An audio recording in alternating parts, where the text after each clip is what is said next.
So magandang araw, magandang gabi mga sir. So gabi dito sa amin. So ayan, nakikita nyo yan. Please do not drop, fragile. Tapos meron akong gunting. So mag-unbox ulit tayo nito. Ang ating gamit para sa sasakyan. Sasakyan, sa bahay, at sa kung ano-ano pa. So, pero ano yan? Primarily, sa sasakyan siya gagamitin. So, i-unbox natin to sa harap ng camera bilang protection natin sa kung anumang damages o kakulangan na pinadala ng seller sa atin. So, saan ba yung dulo nito? Ito. So, kung ngayon lang kayo nakapanood sa ating YouTube channel, habang pinapanood nyo to, baka naman pwedeng pasubscribe dito sa ating YouTube channel para sa mga video na about sa sasakyan or kung ano-anong pagkakalikot ay sama-sama tayo dito sa isang channel. So medyo mahirap pala dito sa likod ng tripod lalo pag mataas. So pwesto ako dito sa gilid.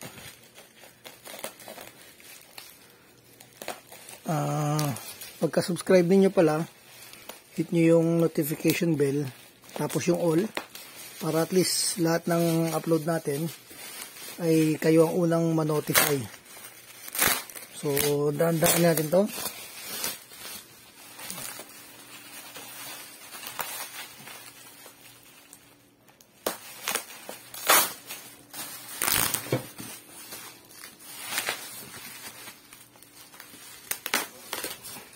So, ugali ko ng mag-unbox ng nasa harap ng video dahil protection natin yan later on. So, hindi ko pa pala nasabi kung ano to ang ating bubuksan pero nasilip nyo na eh. Yan o. Yun, 3-in-1 function. Yun, vacuum cleaner. 3-in-1. So, meron siyang wet, meron siyang dry, at sobra isa. Basta tatlo yan.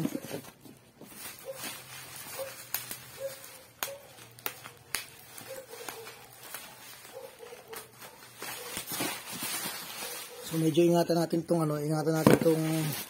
bubble wrap para just in case na ibabalik natin ay hindi na tayo bibili ng bubble wrap.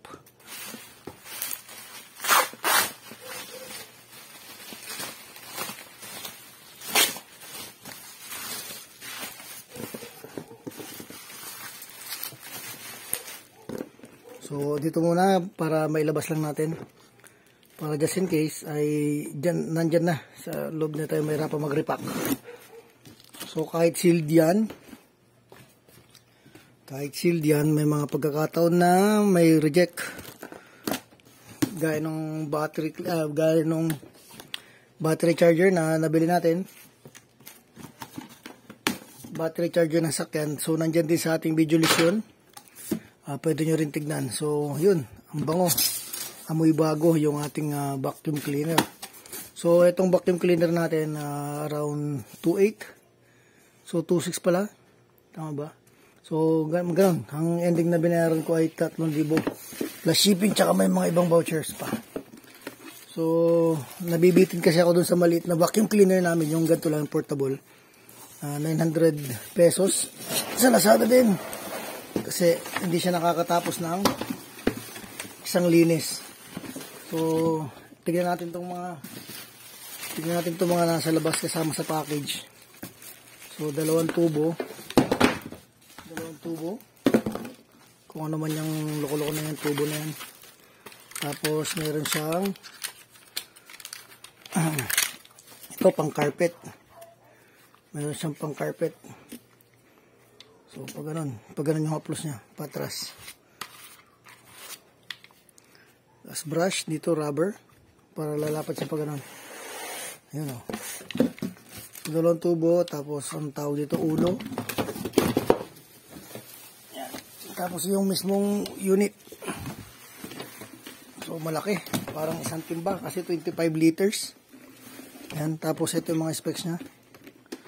Wet, dry, hindi ba makita? So So ayusin ko muna yung ating tripod dahil lumusot.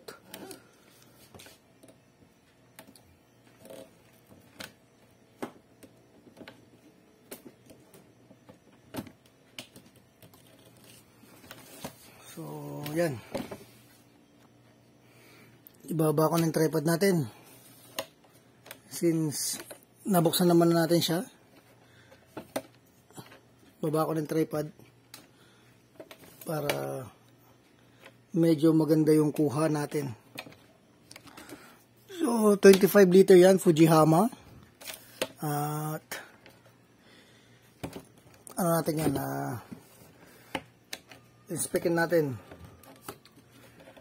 So yan. Hindi ko ito ipopost para just in case may problema ay maging up, ano tayo. So dito tayo sa pintuan, tapos dito tayo sa pintuan. Hindi natin ipopost habat inaayos yung ating yan, ang ating camera. So ito yung ano niya, ito yung pinaka unit niya. Tanggal natin yan.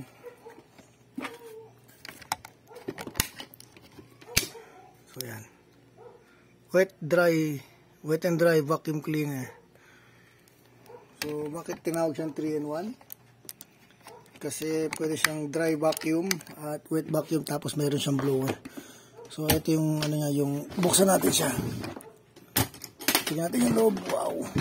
So yun. Ito yung cloth bag niya. Ito yung cloth bag. Lagyan natin itong kanyang ulo dyan sa gilid. Yan sa gilid. So meron siyang foam. Yung pinaka protection ng motor. Ayan o. Kasi motor na yan eh. Ay tama. Fan. So fan na yan, blower. Tapos mayroon siyang hose dito sa loob. Kasi kakabit natin dito. Actually may ganito din kami dati pero hindi bakal, plastic siya. Ang pangit naman sa plastic kasi kapag tumatanda yung plastic ay nagsishrink. So yung ganito namin dati, nalalaglag na tong kanyang cloth filter. So hindi na siya lumalapat dito dahil pati yung cloth filter mismo nagshrink. So sa laki nito, sa laki ng filter na to, sigurado matatapos mo isang sakyan o isang part ng bahay nang hindi ka naglilinis ng filter. So maganda yung stainless. Ayan o. Stainless sa loob. Uy. So stainless sa loob. Sana nga tunay na stainless yan. Tapos ito yung mga gulong niya, 4. Lagyan natin yung gulong. I-shoot lang dyan. So just in case na gusto nyo tanggalin ay pwede. Dahil i-shoot nyo lang dyan. Oh. Kakainin lang nyo yung ngipin. So may mga ngipin-ngipin yan. Ito yung kakain dyan. So ang disadvantage lang nito, itong bakal yung katawan, kapag tumama ito, prone sa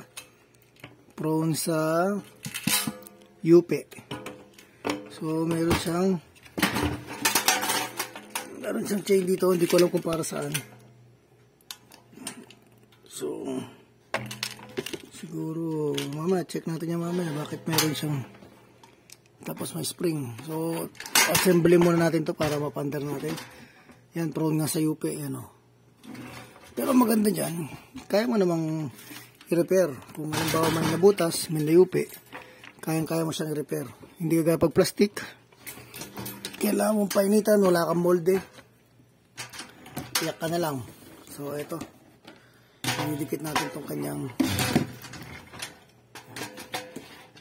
tapos meron siyang lock, yan o, lock tsaka unlock. So makita natin yan. Yun. Tapos ito yung panghawakan mo.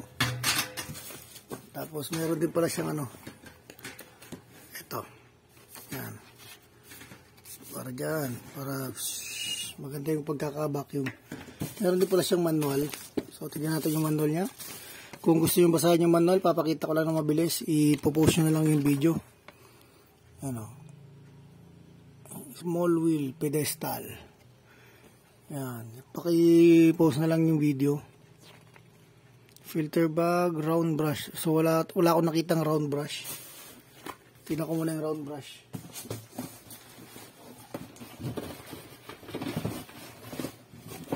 So, walang round brush.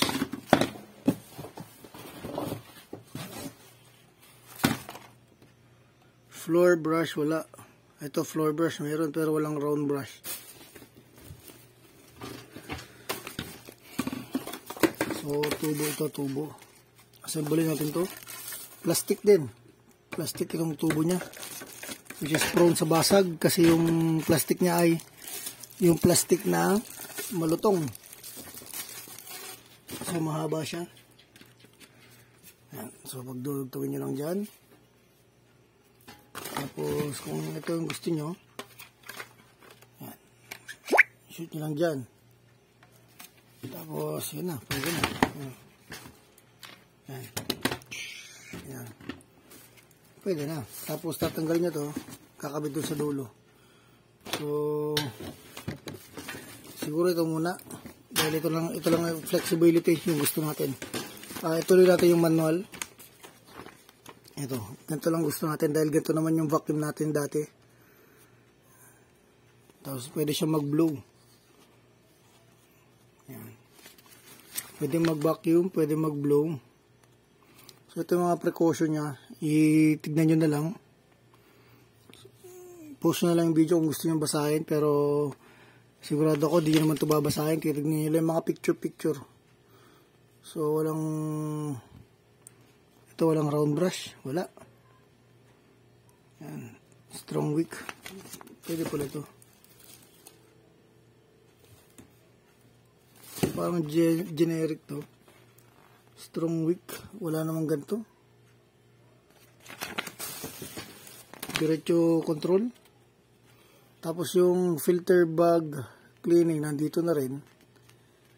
I-post nyo na lang. Tapos yun na. Tapos yun na, hindi nyo na babasahin. Sigurado ako. So, assemble natin to. Para makatesting natin kaagad. So, yung hose naman, medyo sana matibay. Pero mukhang flexible. Ito yung hose na makunat. Hindi yung malutong. So, assemble natin to. So, wala talaga yung round brush. Assemble natin to. Kaya namili ako nito para sa sasakyan talaga. So, mabilisan lang.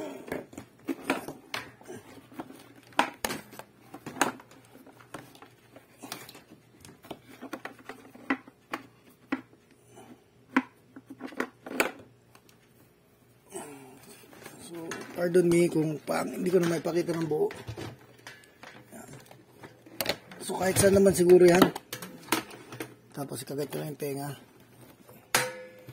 Yun, quality. Ganda ng tunog. Meron pala siyang allotment dito. Allotted space. Ito. So, hindi ko makita sa camera pero meron siya dalawang slot. Siguro reinforced yung area na yan. Same din sa kabila. Siguro reinforced yan. So, medyo matibay-tibay yan. Yun, dalawang tenga. So, test natin. Siguro punta ako dun sa punta ako sa hindi maingay na area.